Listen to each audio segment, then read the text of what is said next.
Yan, no? Recording. Ano tayo Are we ngayon? live? Are we live? Tayo. May mga nag-file na ng ano pa, na priority bills. Priority bills, ha? Oo. Priority. bills. Ibig sabihin, ito yung mga Top 10. top 10 nila. Oh, Oh. yun iba, top 10. Iba, di ba? Nakita mo Pero ba ever ang pangalan mo sa pinto ng classroom na nasa top 10? ako, Mhm. sa noisy student, meron, madalas, talkative. Ah, seryoso? Sa top 10, elementary. Nang best in Hindi. math, best in Kami English. ganon, pero yung top 10, wala pa, average student. Eh, anong best ka? Best in talking. Talkative talaga. Talkative. Yeah. So, okay. Pero ako pag-aral-aral, Sandali lang, Marlon. Bakit nakapag-file na ng top priority bills, top 10 priority bills ang ating mga senators kung hindi pa naman start yung session. Oo, days. session. Nag-start na yung trabaho nila para syempre meron din So silang... officially senators, hindi na sila officially. senators in waiting. Hindi na. Hindi na sila senators elect. Hindi na. Senator na talaga ang isang, let's say, sino ba yung mga bagong nanalo? Erwin Tulfo, mga Marcoleta. Marcoleta, Senator Marcoleta. Kailangan natin sanayin yung sarili natin na hindi na siya Kong, no? Dapat Senator Marcoleta na siya. Nakita kami nung sa Cebu, binati ko. Congratulations, Senator, Mr. Senator. Ngumiti lang. Hindi naman niya ako kilala. Siguro sa mukha kilala pa. Sa mukha kilala Sa naman. mukha, yun. Oo. So nakapag-file na sila. Pag-file, nakita ko nga sa website niya, sa post niya, I'm ni so excited. Senator Bato. Bato, ano yung kay Senator Bato? May disappointment ka? Oo, meron. Kasi yung tono ng boses mo parang Meron medyo... pa. Kasi, Bakit? noong nakarang vlog natin, last month ba to, merong Thanksgiving party si Senator Bato de la Rosa. And proxy ka nun, di ba? proxy ako ni Kasi Atty. Vic. nasa Europe pa si pa si Atty. Atty. Vic. Ito yung nasa Netherlands. Nag-birthday ang isang Vice President Sara sa Duterte, The Hague. di ba? Doon sa Thanksgiving party na yun, since ako nga nag-proxy kay Atty. Vic, nagkita kami ni Atty. JB nakasama ni Senator BG sa Duterte. Okay. So, nung lalapit na ako kay Senator Bato para bumate at sabihin na ako po pinapunta ni Atty. Vic, pinapaabot yung pagbati niya, niya. di ba? Sa mukha rin, siguro, sa mukha rin. Katabi nila ako. Sa Na table. nag-uusap. Nakatayo sa table. Tumayo sa table niya, lumapit sa table ni Senator JB, si Senator Bato. Kasi ang katabi naman nun si Senator Marcoleta. So Duterte unang nilapitan, talaga. Duterte, unang nilapitan ni Senator Bato, si Senator Marcoleta, tapos hanggang lumipat na sa table ni Senator BG na tumayo. BG? JB? Senator JB na tumayo. Tapos ako nandun lang, sa parang triangle pa. Marami nakapaligid. Pero ako, dinig na dinig ko yung pag-uusap nila. Ini-insist ni Atty. JB sa kahilingan niya, sa request niya, na sana paimbestigahan yung nangyaring dayaan at sana magkaroon din ng batas ang mga nanalong senador, partikular yung mula sa Duterte, mag-submit ng bill para sa hybrid, election. So hanggang umalis na rin ako, tumawag pa sa akin si Atty. JB kinabukasan. Sabi niya, Marlon, tropa kayo nun, no? Close kayo. Kaututan dila. Machika siya, machika rin ako. Ikaw na kaibigan namin, utot lang ng utot eh. Yun lang naman. Hindi ako ginagawa yun. Grabe yun. Nasira ang anyway, ibig. tumawag si Atty. JB. Marlon, nandun ka pa ba nung nag-speech ako? Sabi ko, naku, attorney, wala na po. Kasi ang hirap ng parking doon sa Casa Ibarra ba yun? Yan yung sinasabi mong 2 beses ka na page. Oo, yung para ayusin yung sasakyan mo. Wala akong driver. So sabi ko, wala na po, hirap ng parking. Sabi ko, anyway, nakabati naman ako kay Senator Bato. Umalis na rin ako kasi talagang hirap yung... Nagpakita ka lang. Saka laging atras abante pa. Na 2 beses ka, labas-masok, page. So hassle yun. Sabi niya, sayang. Sabi niya, alam mo Marlon, binanggit ko ron sa speech ko na ang Duterte dapat solid sa panawagan na imbestigahan yung nangyaring dayaan at dapat isulong yung hybrid election. Okay, so why are you disappointed with Senator Bato's top 10 bills? Kapam Pinost ni Senator Bato sa Facebook page niya kahapon. Marami na nag-announce ng priority bills nila eh. Sabi doon sa Facebook page ni Senator Bato, and I think siya rin naman nag-caption nito. Ngayong araw, kahapon to, ay naghain na si Senator Bato de la Rosa ng kanyang top 10 priority bills sa pagbubukas ng 20th Congress. Makakaasa ang mga Pilipino na patuloy papangalagaan ni Senator Bato ang kapakanan at kaligtasan ng bawat isa sa atin. Nakakatuwa. At least, nagtatrabaho di ba? Ano yung mga enumerated bills? Number 1, sa 12 Congress, priority 12 bills. Congress? Siguro, nirefile niya to Nakalagay, 12 Congress priority bills. 20th Congress priority bills. Number 1, death penalty sa large-scale illegal drug trading. Tama. Ayos to. Maganda. Yun din ang gusto ni Attorney Vic. Correct. ROTC Act. So, hindi pa natin alam ano laman ng ROTC Act. Amendment to Party List System Act. Amend yung kailangan party din list. yan. Hindi, dapat you represent the marginalized sector talaga. Tama. At saka yung nire-represent mo, dapat yun ka. Kung talagang magsasaka ka, magsasaka. Diba? LCAC Act.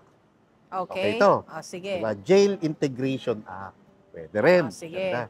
Rank classification of BFP and BJMP.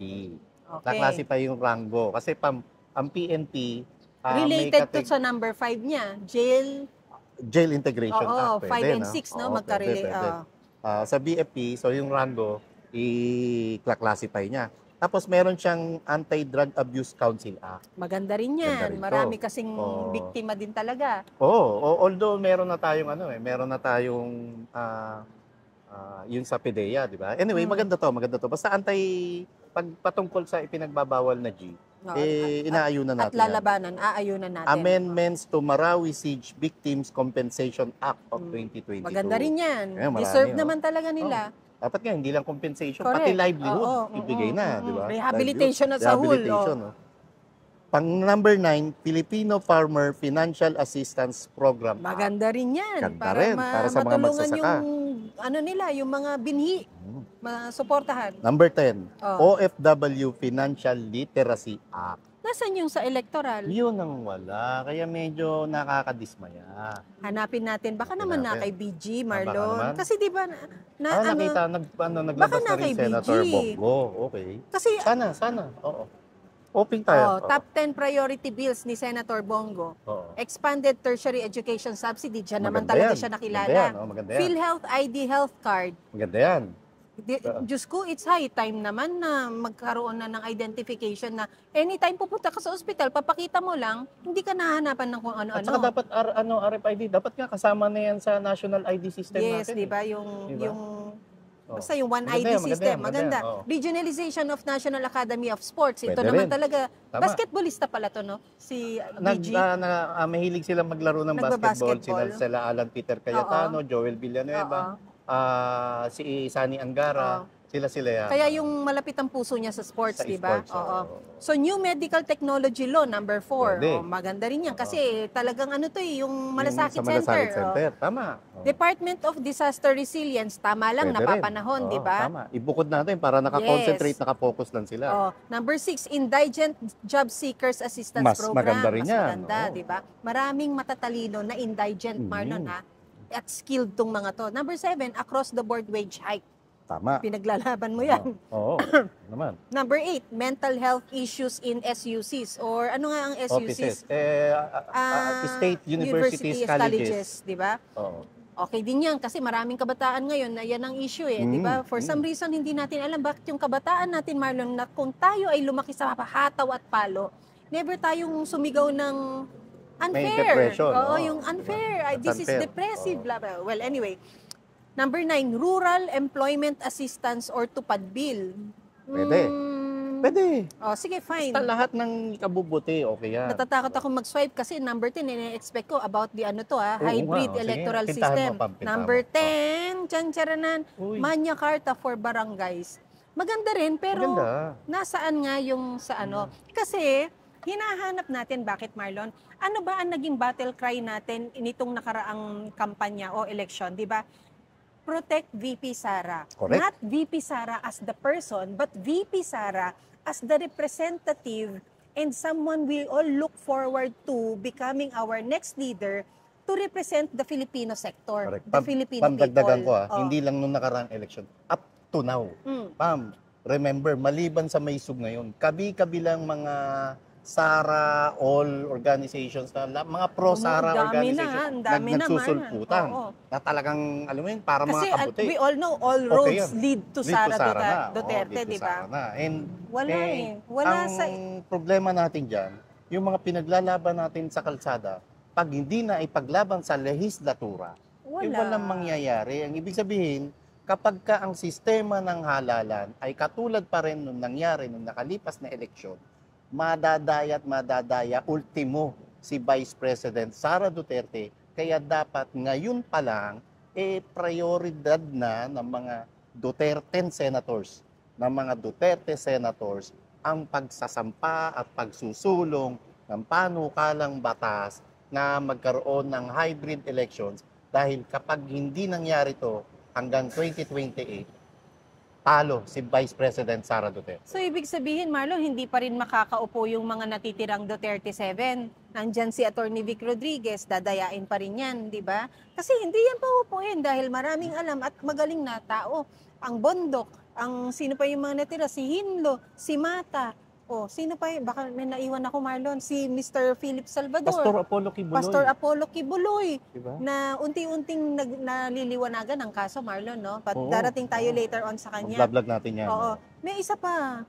Number 7. Sino yan? Doc Mata, Pipe, Jenny Bondok, Atty. Atty. Vic, sino pa? Doc Mata. Sino pa po?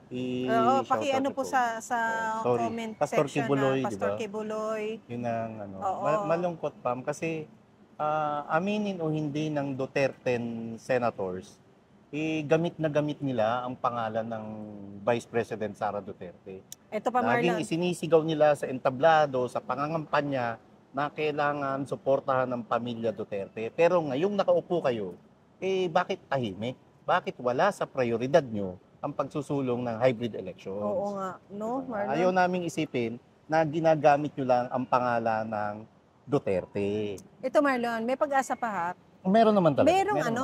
Si Amy Marcos, ha? Uy, nakakahiya yan, ha? Baka manggaling pa kay Amy yan. Hindi, kung sa kanya pa manggaling ang priority bill, nakakahiya na sa mga Duterte candidates, ha? Marlon. Tapos, si Amy Marcos, naghingalo to sa ilalim. Muntik nakakuyapit. Nakakuyapit, di ba? Sinasabi mo nga, talagang... Kung may itlog lang yan, malamang bayok niya, nandito. Baka nga naging palong na Nandito na, Marlon. Tignan natin ang priority bills niya. Baka nasasabi naman na nandun sa kanya. Ang number 1 niya National Minimum Wage Act. So, co-author na sila ngayon ni BG, di ba? Minimum Wage for Farmers Act. Yun din yung kay BG, di ba? Susuporta ang mga farmers. So, co-author na sila dyan. Amendment to Regional Specialty Centers Act. Okay. Health centers to, siguro hospital to. Specialty Centers Act. Yeah. Young Farmers and Fisher Folks Challenged Act. Kasi si Amy, ang ano niya is agriculture, di ba? Ang background din talaga ng kanyang mga legislation. Actually, ang advocacy talaga ni Amy, it's about pelikula, arts, and agriculture na rin, sige. Agri. Dahil sa tobacco. Siya rin naman kasi siya rin naman ang may hawak ng committee ng agri. Okay. Siya ang nagdidinig ng budget at nagdidinig ng mga cases. Okay. Okay. Budget Modernization Act. Anong imo-modernize? Yung panawagan ng isang Speaker Martin Romualdez. Budget modernization, ibig sabihin, yung well-publicized, tapos nakikita accessible, may digital copy, ganun ba yon? Pwede. Budget modernization. I don't know. Modernize na. Saka sa website na, yung ultimate minutes dapat. Kasi di ba may panukalang ang isang Martin na digitalized. Isang Martin na dapat hindi na closed door yung bycam. Baka nandyan niya, baka papasok. We'll see. Pero malawak naman ang pagdinig ng isang panukalang batas. Number 6, wala pa tayong nakikitang electoral reform, Marlon. Not reform, hybrid. Hybrid. Number 6, revised cooperative code. Okay, pwede, fine. para sa mga co-op, no? Oo. Number 7, assistance to individuals in crisis situations act. Ako gusto kong Marlon. Kasi ito yung AIX. Ito yung ayuda. Ito yung another form of ayuda. But if we qualify kung sino talaga yung nabibilang doon at deserving na nandun sa listahan na nabibigyan ng AX, why not? At saka yung ika-qualify mo, ano yung mga panahon na nagka-qualify ka to receive an AX. Okay yan. Tama. Sige, At saka fine. dapat naka-database. Yes. Naka-database. Walang... Para may record dyan and yung database na yun accessible sa lahat sa website. Number 8 na tayo, National Tax Allotment Act. Fine. Number 9 na Tax Allotment Act. Okay. Number 9, Promoting Local Government Fiscal Autonomy Act. Masyado malalalim yung kay ano, no? IME. Okay. Number 9 yun, ha? Top 10 ang hinain nila. Ang hinahanap natin, Marlon, kung nasa top 10. Yung hybrid election. Number 10, unfortunately, is not the hybrid election. Uy, bakit? Ano yan? Lowering the rate or suspension of VAT for petroleum products. Maganda yan. Kaya lang wala rin yung wala rin yung hybrid elections. Because we know, bakit tayo nangangarap na magkaroon ng hybrid election? Dahil we want to elect qualified leaders. We want a credible election. Yes. Because the credible election will somehow, if not solve the systemic problem of the country in terms of corruption, will have leaders fronting, championing, fighting corruption in the persons of these qualified leaders that went through a qualified election. Credible election. Yan ang hinahanap natin. We cannot keep going through every year, every 3 years na mga election na yan kung mali at puro maling tao ang nauupo. Yung kay Senator Robin and Senator Marcoleta, meron na? Kasi minessage natin ang ating kaibigan about Senator Marcoleta, hinihingi pa lang niya, hindi pa available. Sana kasama, no? Oo. Yung kay Senator Robin Padilla, Marlon, nakita ko to. Unfortunately, hindi ko nakita yung yung sa hybrid. Yung malungkot to. Tayo, iisang bangka tayo. And itong panawagan namin to, panawagan ho ito para sa mamayang Pilipino. And huwag natin kalimutan yung nangyaring dayaan. At ayaw naming isipin na ngayong mga nanalo na kayo, kakalimutan nyo na yung mga kasama nyo sa Duterte. Dahil hindi matatapos ang panawagan natin na magkaroon ng pagbabago sa gobyernong ito na kapag hindi na bago ang sistema ng halalan. Higit lalo at nakaumang at nalalapit na ang pagtakbo ng isang Vice President Sara Duterte sa 2028. Na susunod na presidential election, di ba? Sige, hanapin natin kay Senator Robin. Gusto mo ba? Sige, Number 1 niya, amendment to the... baka nga, sana nandito. Amendment to the IP or Indigenous Peoples' Rights Act. Okay. Maganda yan. Sa IP, 150 daily minimum wage increase. Babalik nila, no? Maganda. Abolition of the travel tax. Ako gusto ko to. Dapat tayo lang naman may travel tax talaga eh. Lalo pinrivatize ninyo ang NAIA, diba? Wala nang dahilan para mag-travel tax. Tama ka, Pam. Yan. Totoo yan. Pinrivatize ninyo eh. Tapos number 4, dissolution of marriage. Ako, I will have to agree on this one. Because I remember, Marlon, no? Yung great conversations ko with Kuyang Ibi, they cannot afford to do an annulment because of the tedious process, because of the psychological trauma that it can cause not just between them ex-couples, but sa mga bata. Because hahanapan mo, Marlon, ng mga dahilan yan. Bakit ikaw psychologically incapacitated, pwedeng gawan mo ng istorya and all, and then you end up na masama ang loob nyo sa isa't isa. Unlike kung merong dissolution ng marriage or divorce, di ba? Mas mura, mas merong proseso na you just agree to disagree and not be married anymore, but we co-parent the kids, and then we part ways na friends tayo. Hindi masama ang loob natin sa isa't isa. I will have to agree because marami din naman talagang, Marlon, na mga individual na nakakulong sa isang marriage na hindi na nagwo-work out, na hindi na masaya, at may mga kanya-kanya na ring mga kapareha sa buhay at kanya-kanyang mga anak and all. I think sa turo ng simbahan mali, pero maaring sa damdamin, puso, isip at pangangatawan ng mga taong involved, napapanahon na. Anong tingin mo dyan? Sinabi mo. Ayun. Nanggaling yan sa isang Single, pambansang dalaga. Nanggaling ito sa isang pambansang dalaga. Dalaga na never been married, never had kids and all. But, Kala ko never been touched, never been kissed. I miss. Charot. Gago. Sira ulo. Hindi. Hindi, Marlon. But I've seen family members suffer. I saw my own parents struggle. I saw my siblings affected. I saw my grandparents affected. Yung I don't wanna go through it again. Feeling ko, it has a psychological effect on me. That's why until now, hindi ko tinahas yung direction na yan.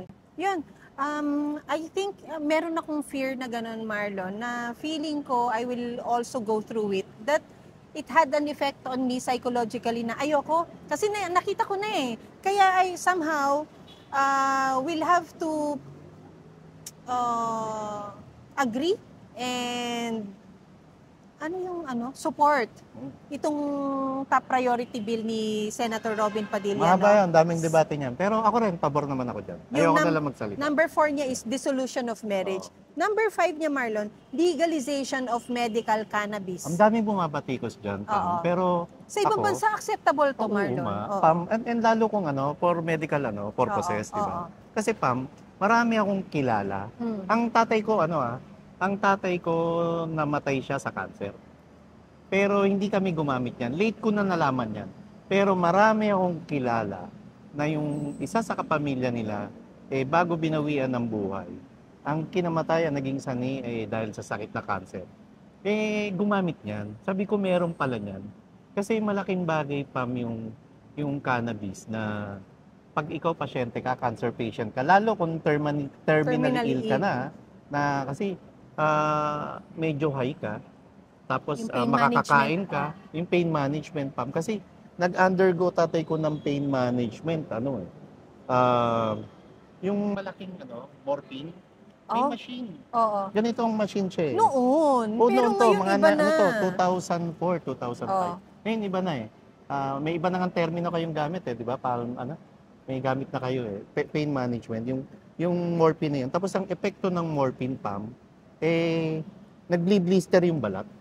Kasi sa sobrang init nung gamot na yun. Tapang. Yung tapang, Marlon. Sa tapang, Pam. Para kang crackling. Ito, excuse i-share ko lang to.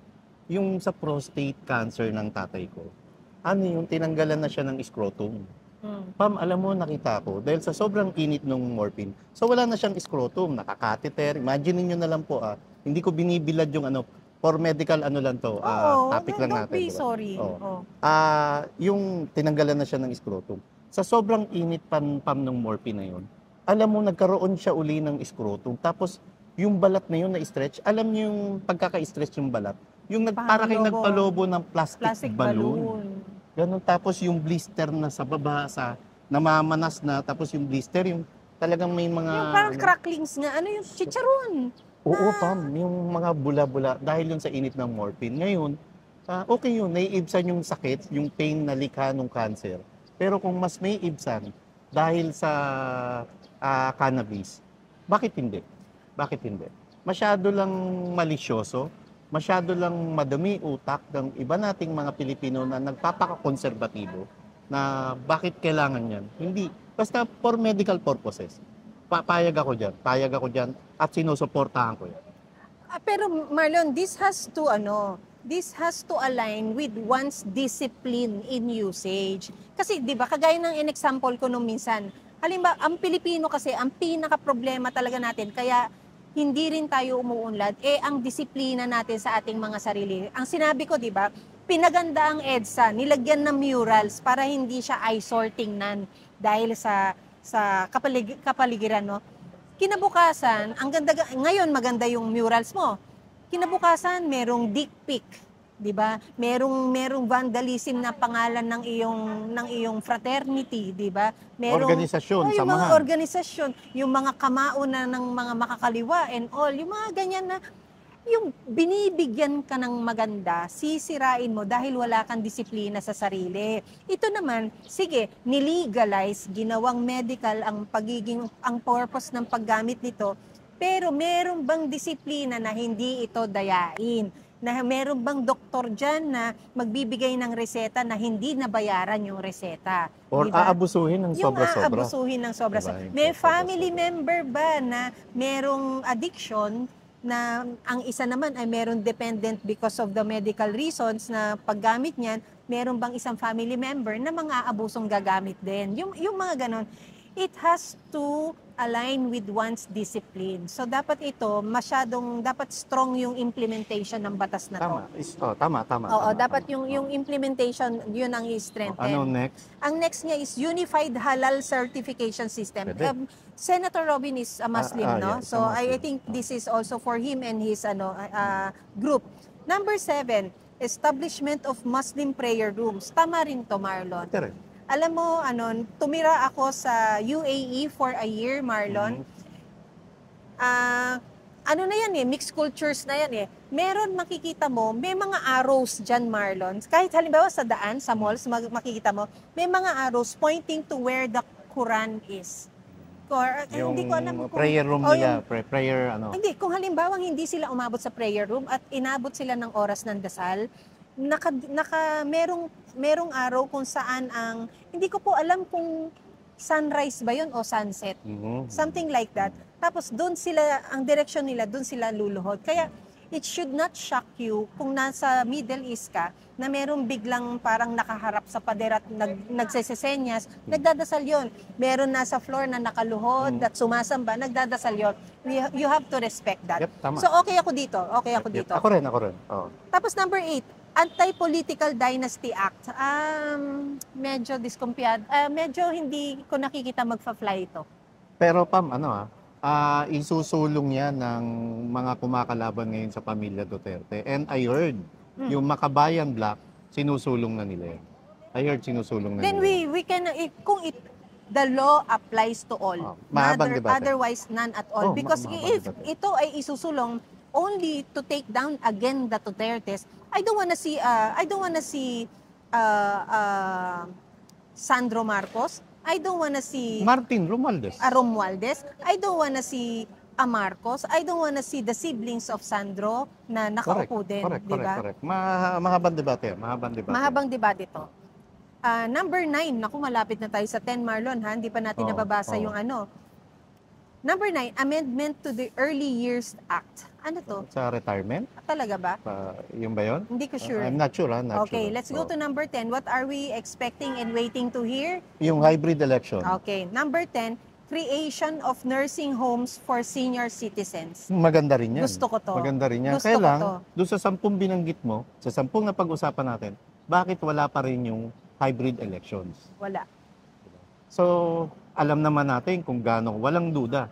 Mahal na mahal ng isang Senator Robin Padilla. At isa siya sa malakas ang boses, Marlon, ha? Pam. Nung unang dinala, kinidnap ang PRRD. Unang-una siyang tumakbo sa dahig.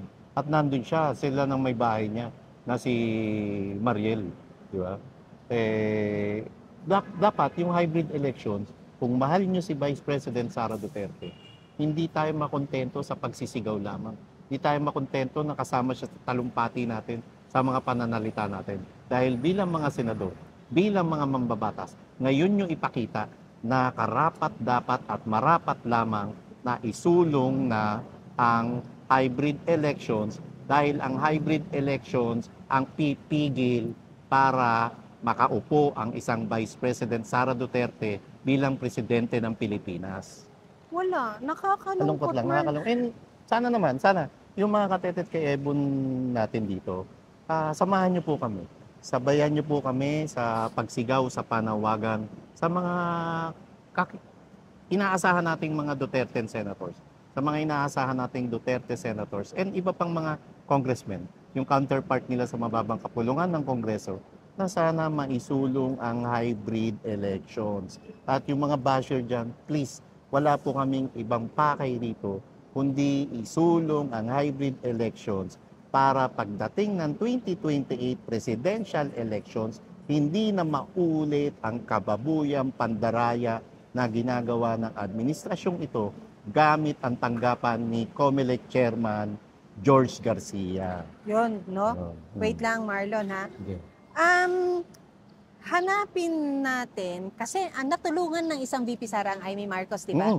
Sila yung mga last minute endorsement eh. Hanapin natin kay Camille. Ito mabilisan bago tayo magtapos, Marlon, ha? Nakita mo rin? Nakita ko, meron din siya.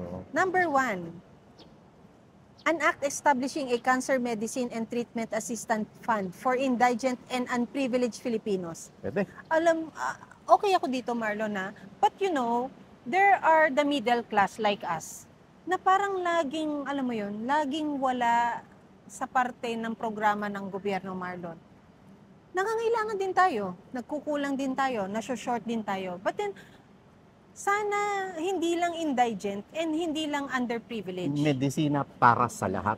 Para sa Libreng lahat. medisina para sa lahat. Regardless kung mayaman ka, kung gustong mag-avail ng mayaman, well, fine. Kung gusto nilang gastusin ng pera nila, well, that is also fine. But please care after the middle sector naman. The middle class. Yan ang prinsipyo ng Generic Medicine Act. Yan ang prinsipyo ng Generic Medicine Act na kung gusto mo ng branded medicine, ito bilhin mo. Kung gusto mo ng generic medicine, ito bilhin mo dahil ito ang mura at ito lang ang kaya ng bulsa mo. Ito, Marlon, yung susunod niya, maganda to ha. Pero bakit ngayon lang? Kasi narinig natin tong dapat, ikaw yata ang nag-propose nito na dapat ito ang isa sa mga programs ng Office of the First Lady. An act requiring all national, regional, and provincial government hospitals to establish, operate, and maintain dialysis ward or unit in their respective regions, something like that, no? So dapat. hindi na yung PGH or National Kidney Center nasa Maynila lang. Dapat nakaka-copy paste sa kanya-kanyang mga sa bawat isla ng Pilipinas. Alam mo, Pam, kung nagagamit lang talaga ng tama yung pondo, yung kaba ng bayan, hindi lang dapat to regional. Dapat nga ito hindi lang rin basta provincial. Pero masyadong long shot yun kung municipal and city na. Kasi, Pam, ang problema ng mga kababayan natin na may sakit yung isa sa miyembro ng kanilang pamilya, let's say cancer, luluwas pa sila ng Maynila. Para lamang pagaling probinsya yan. Ngayon, kung regional yan, Pam, kung regional, okay na rin, sige, okay na tayo, regional panimula. Kung regional yan, Pam, hindi lahat ng magkakatabi sa region malalapit. Pero isang halimbawa, alam nyo ba region 4 ang Palawan? Oo. Di ba? Region 4B, hinati ang 4A saka 4B. Region 4 ang Palawan. Paano yung taga Palawan? Pupunta pa kung ang regional hospital mo nasa Laguna. Di ba? So dapat, wag lang tayo makontento. Pero okay ang panimula. At long shot ito.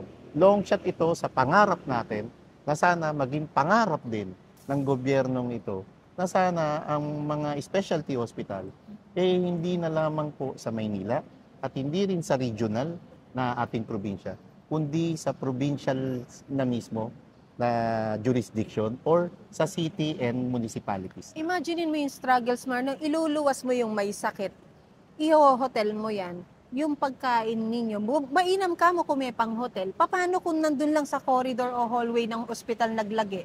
Pam, hanggang sa ma-accommodate. Isipin mo na lang ang itsura ng mga nasa liblib na lugar na walang means ng transportation, talagang tatawid pa ng ilog. Marami tayo mga estudyanteng ganyan. Kaya may problema tayo sa may crisis tayo on literacy. Diba? Isipin mo na lang, yung mga estudyante dumadanas ng ganyan para lamang pumasok sa eskwelahan.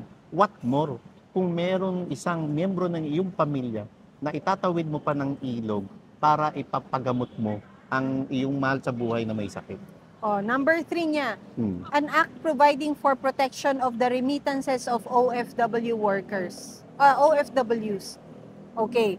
Number 4, enhancing workers' protection and skills development in the course of job disruption due to artificial intelligence, blah, blah, blah. So, workers' protection, yung hindi ka ikaw na human resource, papalitan ng robot. Dapat may protection ka. Okay. Hindi maawat yan, hindi mapigilan niya. Isang halimbawa, ang toll gate. Eventually, sana, although palpak pa rin talaga yung mga RFID natin. Ang mga toll gate ngayon, unti-unti nababawasan na. Dahil RFID na ngayon, di ba? And sana, mabigyan sila ng iba pang trabaho. An act safeguarding the health of Filipino mothers at the time of their childbirth, providing protective mechanisms therefore and for other purposes.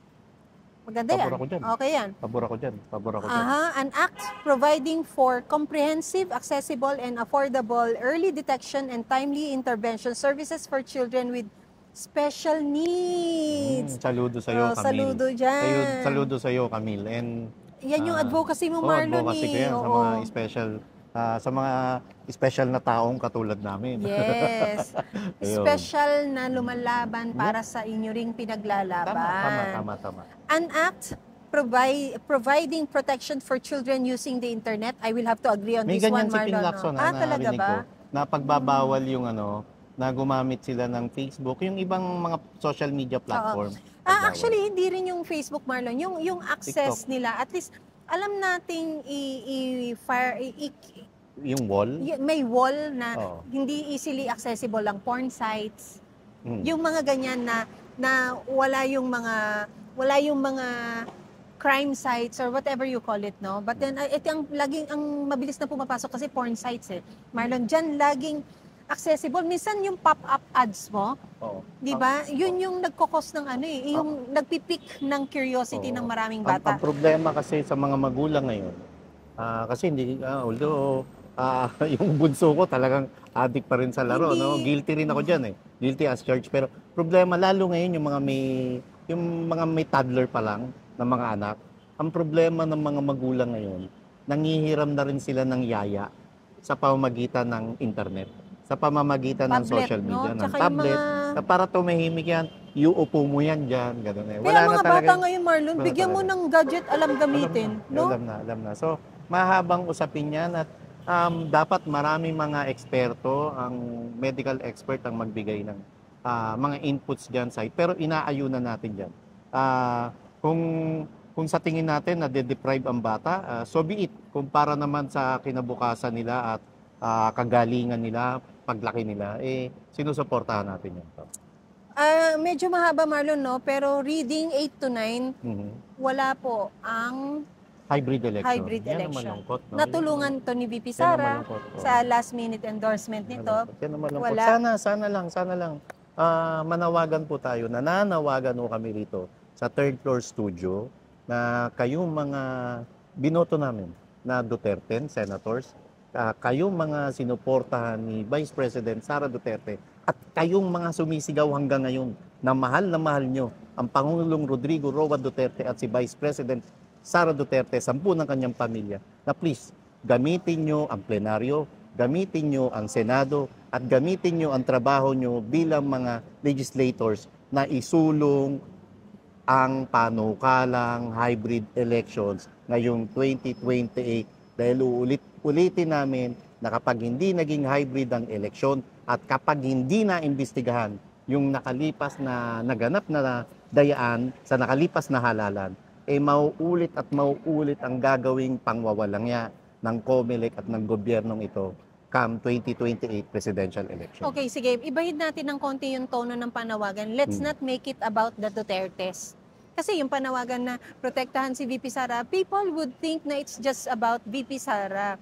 No, it's only because VP Sara or the name Duterte is the brand we all got used to when we want something safe, when we want something successful, and if we want something achievable for the Filipino people. Representante po sila ng ating idealism kung ano ang magandang governance. Kaya po sila yung lagi nating nagagamit na sana para protektahan si ganyan. Pero if you resonate with the kind of leadership that they have, we mean to say na what we are calling for is for the Filipino people in general. Tama ka, Pam. Tama ka, Ron, na yung panawagan. And guilty ako dyan. Alam mo bakit? Ang pinagugutan ko kasi rito, panay ang sigaw nyo. Panay ang na mahal nyo ang mga Duterte. Tapos ganyang gagawin nyo ang trabaho nyo, wala man lang kayong gagawin patungkol naman sa hybrid elections na alam nyo na ito ang magiging hadlang para matuloy na yung inaasam natin na meron ulit na isang Duterte na uupo sa palasyo ng Malacanang. Yes. Yun lang yun. Yun lang. So, we will see, no? Baka kung wala sa top 10, baka naman nasa next 10. Sana. Kasi pag hindi nyo ginawa yan, sisingilin. Ako lang mismo magsasabi, ginagamit nyo lang ang pamilya Duterte. Kaya tumigil na kayo sa paggamit mo. At least, umaasa kami Umaasa kami Singilin na, sila. singilin natin sila. Singilin sila ng taong bayan. Taong bayan ang dapat tumubos kung At walang ano masama. yung campaign promises At walang yan masama. eh. Nakita natin kung anong klaseng election mayroon tayo. Nakita natin na pagka-hybrid election, baka maging maayos pa ang darating na halalan sa ating bansa. Yes, at dahil maayos ang halalan, credible ang halalan, Marlon, ibig sabihin, yung mga mauupo dyan, malilinis at matitino. Tama. Deserving ng mga boto. Hindi yung sinabing ito ang nanalo, i-disqualify yung nanalong yon para paupuin yung second placer. Hindi ho. Ayaw na ho natin ng ganong eksena na kagaya po ng eksena na meron ng isang Benny Abante. Tama. Yun po ang isang example ng nightmare na ayaw na ho nating mangyari ulit sa darating na 2028. Kaya po nananawagan tayo na sana suportahan po ng ating Kongreso ang panawagan ng marami na magkaroon ng isang hybrid election. At hindi lang hybrid election. Buhayin natin, alungkatin natin kung paano nangyaring nagkaroon ng malawakan dayaan itong nakalipas na eleksyon para mahubaran yung mga taong nasa likod nung matinding pandaraya, yung matinding pagnanakaw na ginawa nila sa boto ng sambayan ng Pilipino. But we can also give them the benefit of the doubt, Marlon, na baka gusto muna nilang dinggin yung nangyaring huling election in aid of legislation. Yeah, sana. Pero sana, Pam, kung tayo ang senador dyan, di ba? Unang-una natin priority yan. Number one yan. Number one yan. Dahil pagka hindi malinis ang halalan, siguraduhin na natin yung mga nanalong yan na hindi nanalo lamang dahil sa maduming pamamaraan, hindi rin gagawa ng mabuti yan para sa bayan. Oo nga. Maraming salamat po sa inyo. Pakidouble po ang like. Ha? Maraming salamat. Ako po si Pam. Ako si Marlon. Narito tayo sa Third Floor Studio na Mind Your Own Opinion. Don't forget the LSS. Like, share, subscribe. At syempre yung DSA na Don't Skip Ads. Thank you Lord. God bless because God is the best. Bye-bye po.